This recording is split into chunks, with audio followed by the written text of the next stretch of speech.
The Tao of Self-Confidence, episode 282. Welcome to the Tao of Self-Confidence, where I share stories of amazing women who have discovered their inner journey to self-confidence. Visit our website at thetaoofselfconfidence.com. Your inner journey to self-confidence awaits. Well, hello friend. Welcome to the Tao of Self-Confidence, where I share stories of amazing women who have discovered their inner journey to self-confidence. I'm your host today, Sheena Yap Chan, and today I have a phenomenal lady on the show today. She is a career coach, a workshop facilitator, and she is also the founder of the Neon Life Society. So I'm really excited to have her on and share her story with us. So without further ado, I'm going to introduce you to Siobhan Barnes. Siobhan, how are you today? Maybe you can fill in a little bit more about yourself to our listeners. Sure. Thank you for having me, Sheena. So I'm the founder of the Neon Life Society, and I started this company because I used to be a corporate woman who wasn't very self-confident, actually, and basically went through the motions and went through a successful career on the outside that sort of looked good and pleased others, but didn't feel like the right path for me. And so through the Neon Life Society, I help other women who are in unfulfilling jobs or businesses that don't feel in alignment, and really help them reset that so that they can do the work they're here to do and live a full life outside of the office as well. Awesome. Well, thanks for sharing that. And I know what it's like, just working in an office, the corporate life, because especially being a woman too, right? It's like you got to prove yourself to everyone, not just because, you're a woman, especially an Asian woman. It's like, sometimes I think we're just supposed to be at home. So, I'm glad you've created this society where women can feel like, they don't have to go through that. They can have a different direction. So thanks for sharing that. And what's your cultural background? So I'm from Hong Kong, and I live here now as well. And my mother is Chinese and my father is Irish, hence the very complicated Irish name. But I love what you spoke about, Sheena, about how challenging it can be to be a woman in the workplace, particularly an Asian woman. And I'm half, right? And I think looking at my face, some people can't tell that I am half Asian, but I definitely identify with more of the Asian values, actually, in terms of like, don't necessarily put your hand up first, speak when you're spoken to, and to be kind of like the quote unquote good girl. So that was a real journey when I was working in corporate. Thanks for sharing that. And yeah, it's not even just the corporate life, right? It's just life in general. We've been taught to just like be the good girl and never speak up, because it's like if we do, it's deemed as rude or wild or crazy. So, it's crazy what we Asian women have to go through. So I'm glad that you shared that. And what would be your favorite self-confidence quote? So mine always changes, but I actually saw this quote recently when I was in a coffee shop on the weekend, and it's by Abraham Lincoln, and it is, "Whatever you are, be a good one." And I love that because it's about you really defining who you are for yourself and just going for it full pelt and making sure that you're the best version of who you really are. So I love that one. Awesome. Thanks for sharing that. And I love that, right? Because a lot of people feel like they're not good enough, but you just go out there, be yourself, do what you love to do. And that's good, more than good enough. So thanks for sharing that quote. And in your own words, how would you define self-confidence? I think self-confidence is about feeling comfortable in your own skin and being able to show up as the real you. Because, as I said, going through corporate, it was very much like I had to put on a face, like I was this person, this persona at work. And I think when you're trying to be somebody else, you can't be confident because you are always second guessing how you should be behaving. So I think self-confidence comes from being like totally in alignment with who you are and just saying, this is me, take it or leave it, and just being comfortable in your own skin.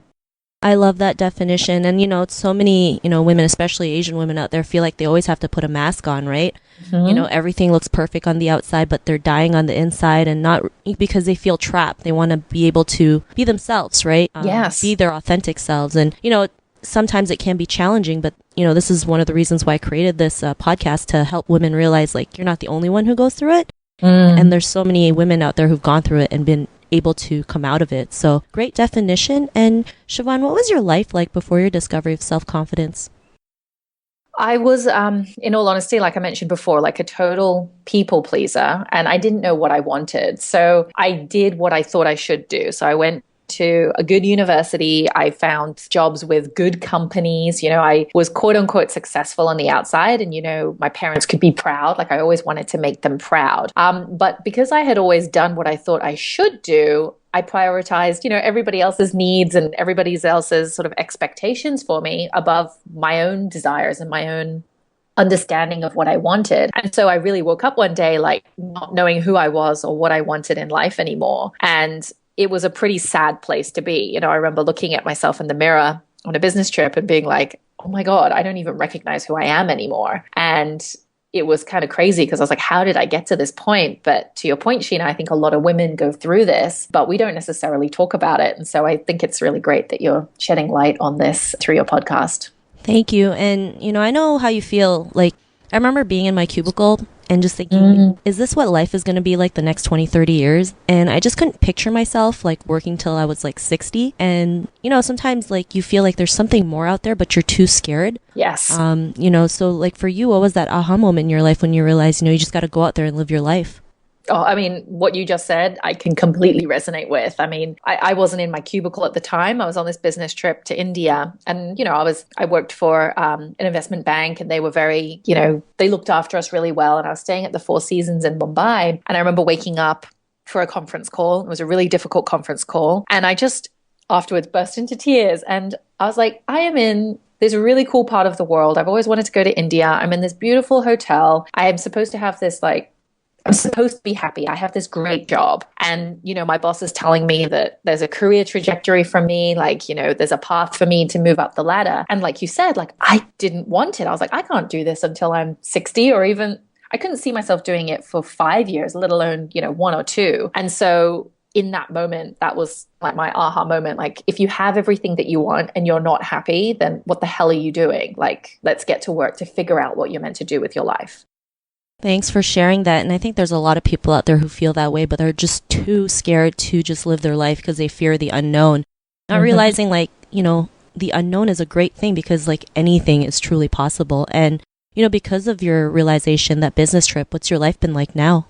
Oh, it's been a real journey. Like, I think actually I wrote a blog post on this the other week about the dark side of doing what you love. So obviously following this path has been brilliant. And I'm so much happier today than I was back in my corporate days. But the truth is, it is a challenge. And I think, like you say, people have a fear of the unknown. I think people also don't necessarily want to face the truth, right? It's easier to kind of pretend everything's okay and soldier on. And so for the women that are listening and thinking that, this is safe. I'm okay. I should be happy with what I've got. I just want to encourage you listeners to really take a look at your life and ask yourself, like, is this all I'm here to give in this time that I'm here on the earth? Is there more to me that I want to share? And, the journey is filled with twists and turns. I mean, no matter what journey you pick, but this path of being self-confident and owning who you are, like your authentic self, like you said, Sheena, it is so rewarding and it opens up your world to great people. Like, I get to speak to you on a Monday morning. Like, how great is that? People who are talking about like-minded things. And it's just a fantastic journey to meet the real people that actually inspire you and motivate you to live a more meaningful life and actually contribute and do something meaningful with the short time we have here on the earth. Thanks for sharing that. And it's, I'm really honored that you're here too. I mean, it's just, I know there's so many people out there, especially women, especially Asian women, who just feel really empty and want to know that, there's someone out there who felt the same way and can come out of it. And the more examples we can show them, like the more inspired they are to take action in their own lives, be themselves, have that confidence and courage to do amazing things. So thanks for sharing that. And Siobhan, if our listeners wanted to get to know a little bit more about you and what you do, or wanted to know about the Neon Life Society, is there any links or social media profiles we can connect with? Yeah, sure. I mean, you can find me at theneonlifesociety.com, and all my social media is the Neon Life Society. So Facebook, Instagram, etc. And for all of the listeners who are not sure about, okay, who am I? Where am I going to start? We talked about the authentic self. I've got a complimentary career style quiz that you can take to start to sort of get to know who you are and what makes you tick and what you're here to do. And you can find that on theneonlifesociety.com. And the quiz is right there on the front page. Thank you so much. To our listeners, if you want to connect with Siobhan, you can also head on over to thetaoofselfconfidence.com and search for Siobhan's name. Her show notes will pop up along with everything else we talked about. And I just want to thank Siobhan for taking the time to share her journey and story with us. So thank you so much. Thank you, Sheena. It's been an absolute pleasure. It was an honor to have you on the show. And to our listeners, be on the lookout for another new episode of another amazing woman's journey to self-confidence. And we'll talk to you soon. Bye for now. Thank you for tuning in to another amazing episode of The Tao of Self-Confidence. Visit our website at thetaoofselfconfidence.com to check out cool resources, blog articles, show recaps, and so much more. Your inner journey to self-confidence awaits.